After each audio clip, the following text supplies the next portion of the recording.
హోంమంత్రి అనిత గారు ఒక ప్రెజెంటేషన్ ఇచ్చారు. ఆ ప్రెజెంటేషన్ చూస్తుంటే అది ఒక ప్రెజెంటేషన్ లాగా లేదు, అనిత ఫ్రస్ట్రేషన్ కనిపిస్తోంది. ఆమె ఏదైతే వీడియోలు చూపించిందో అవన్నీ చంద్రబాబు నాయుడు కూటమి ప్రభుత్వం తయారు చేయించిన ఫేక్ వీడియోస్ ని ఏ విధంగా ఆమె ప్రజెంట్ చేసిందో మనం అందరం కూడా గమనించగలిగాం.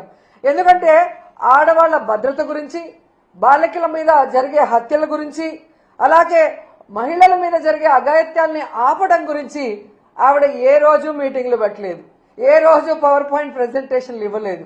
వాటికి ఎలాంటి ఒక పులి స్టాప్ పెట్టే విధంగా కొత్త చట్టాలను తేవటమో లేదా ఉన్న చట్టాలని సవరించి నేరస్తుల్ని కంట్రోల్ చేసే విధంగా ఏ రోజు చేయలేదు.